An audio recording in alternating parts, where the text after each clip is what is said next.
যাদের ঘরে কন্যা সন্তান আছে তারা ভুলেও তিনটি কাজ করবেন না। যদি করেন তাহলে কন্যা সন্তান পাওয়ার পরে যে রহমত বরকত পাওয়ার কথা ছিল তা থেকে আপনি বঞ্চিত হবেন, এবং কন্যা সন্তান পাওয়ার কারণে নবীজি যে সুসংবাদগুলো আপনাকে দিয়েছেন, জান্নাতি বলে ঘোষণা করেছেন, এটা থেকেও আপনি মাহরুম হবেন। কারণ কন্যা সন্তান আল্লাহ পাকের পক্ষ থেকে একটা শ্রেষ্ঠ নিয়ামত। এই নিয়ামতের সৎ ব্যবহার কিন্তু আপনাকে করতে হবে, এই নিয়ামতের পরিচর্যা কিন্তু আপনাকে করতে হবে, এই নিয়ামতের হকগুলো আপনাকে আদায় করতে হবে। আল্লাহ পাক যখন কোনো ব্যক্তির উপরে খুশি হয় তখন তাকে একটা কন্যা সন্তান দান করে। এটা মুসা আলাইহিস সালামকে আল্লাহ স্বয়ং নিজে বলেছিলেন, মুসা, আমি যখন কোনো বান্দার উপরে সন্তুষ্ট হই, কোনো দম্পতির উপরে সন্তুষ্ট হই, তখন আমি আল্লাহ পাক ওই দম্পতিকে একটা কন্যা সন্তান দান করে দিই। অতএব আমরা ভেবে নিতে পারি যে যাদের কন্যা সন্তান আছে, আমার আল্লাহ তাদের উপরে হয়তোবা কোনো এক সময় খুশি ছিল, সন্তুষ্ট হয়েছিল, যার কারণে তাকে একটা কন্যা সন্তান দান করেছে। অতএব এই কন্যা সন্তানের সঠিক পরিচর্যা করতে হবে, সঠিক ব্যবহার করতে হবে, এই কন্যা সন্তানের হকগুলো সঠিকভাবে আদায় করতে হবে। তাহলেই নবীজির ভাষা অনুযায়ী আপনি নবীজির সাথে জান্নাতে থাকতে পারবেন।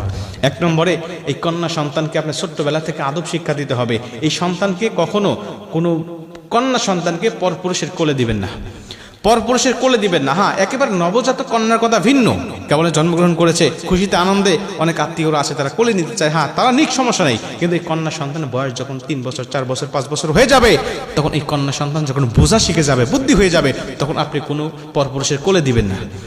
কারণ এখন তো মানুষের চরিত্র ভালো নয়, মানুষের চরিত্র, কিছু কিছু মানুষের চরিত্র পশুর থেকেও নিকৃষ্ট হয়ে গেছে। আল্লাহ বলে, উলাইকা কাল আনআম বাল হুম আদল, তারা হলো চতুষ্পদ জন্তু, বরং তার থেকেও নিকৃষ্ট। এটা হলো তাদের চরিত্র। এখন বলতে পারেন, হুজুর সে তো ভালো, কোনো সমস্যা নাই, সে ভালো হোক, কিন্তু সে তো পুরুষ।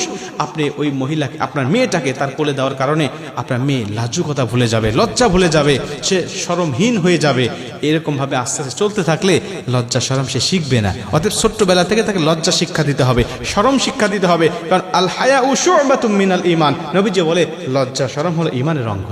অতএব আপনি তাকে লজ্জাশীল করে গড়ে তুলবেন, কোনো পরপুরুষের কোলে তাকে দিবেন না। 2 নম্বরে, এই কন্যা সন্তানকে আপনি একা একা কখনো ছাড়বেন না। সে স্কুলে যাওয়ার সময় আপনি নিয়ে যাবেন, মক্তবে যাওয়ার সময় আপনি নিয়ে যাবেন, মাদ্রাসায় যাওয়ার সময় আপনি তাকে পৌঁছে দিবেন, এবং আবার মেয়েটাকে নিয়ে আসবেন। এটা হলো আপনার দায়িত্বের মধ্যে পড়ে। যতদিন সে আপনার ঘরে আছে, স্বামীর ঘরে যাওয়ার আগ পর্যন্ত যতদিন আপনার ঘরে আছে, ততদিন আপনার দায়িত্ব থাকবে তাকে দেখভাল করা, তাকে দেখাশোনা করা। কারণ এটা আল্লাহ পাকের পক্ষ থেকে একটি নিয়ামত হিসাবে আপনাকে দিয়েছে, এবং এই নিয়ামতটা কিন্তু এমনি এমনি আসে নাই। এটাকে বোঝা মনে করবেন না, এটা আল্লাহ পাকের পক্ষ থেকে আপনার সংসারের উপর অগণিত বরকত নিয়ে এসেছে, রহমত নিয়ে এসেছে এই কন্যা সন্তান। অতএব তাকে দেখভাল করতে হবে। 3 নম্বরে, এই কন্যা সন্তানকে ছেলের উপরে বা ছেলের নিচে প্রাধান্য দেওয়া যাবে না। আমার সমাজে অনেক আছে ছেলেকে খুব ভালোবাসে, ছেলে সন্তান জন্মগ্রহণ করলে পরে মিষ্টি দিয়ে পুরা এলাকা ভরপুর করে দেয়, সবার কাছে বলে বেড়ায়। কিন্তু মেয়ে হলে মন খারাপ, মনে করে যে মেয়ে মনে হয় আমার জন্য বোঝা হয়ে আসলো। কিন্তু না ভাই, এই মেয়ে আসছে আপনার জীবনের জন্য সুখময় হিসাবে, এই মেয়ে আপনার জীবনে আসছে আপনার জন্য কল্যাণকর হিসাবে, আপনার সংসারের জন্য বরকতময় হিসাবে। অতএব তাকে নিয়ে অবহেলা করেন না। অনেক ভাই আছেন যারা সংসারে যখন কোনো বড় মাছ রান্না হয়, মাছের মাথাটা দেয় সন্তানের পাতে, ছেলের পাতে, আর মেয়েকে দেয় ছোট্ট ছোট্ট চাকাগুলো। মনে রাখবেন ভাই, এই সন্তানকে আপনি বৈষম্য শিক্ষা দিচ্ছেন। এখন এই সন্তান, মেয়ে সন্তান তো এমন, বাবার বাড়িতে অবহেলিত হয়, আবার শ্বশুর বাড়িতে যাওয়ার পরে অবহেলিত হয়। আপনি মা, আপনি বাবা, আপনি যদি আপনার মেয়েটাকে না ভালোবাসেন, ওই পরের মা বাবা কেমনে ভালোবাসবে বলেন? অতএব ছোট্টবেলা থেকে এই কন্যা সন্তানকে ভালোবাসবেন, আদর দিবেন, স্নেহ দিবেন। নবীজি সাল্লাল্লাহু আলাইহি সাল্লাম বলেন, মেয়ে সন্তানরা এমন নিয়ামত, জানো, আমার ফাতেমা রাদিয়াল্লাহু তাআলা আনহার সাথে আমি যখন বাইরে কোনো যুদ্ধে যেতাম, কোনো জায়গায় যেতাম, সবার সাথে সাক্ষাৎ হওয়ার পরে আমি আমার ফাতেমার সাথে সাক্ষাৎ করতাম। আবার যখন চলে আসতাম, সবার সাথে সাক্ষাৎ করার আগে আমি আমার ফাতেমার সাথে সাক্ষাৎ করতাম। এবং কোথাও থেকে যখন কোনো হাদিয়া নিয়ে আসতাম, কোথাও থেকে যখন কোনো সদাই নিয়ে আসতাম, সবার হাতে দেওয়ার আগে আমি আমার ফাতেমার হাতে দিতাম।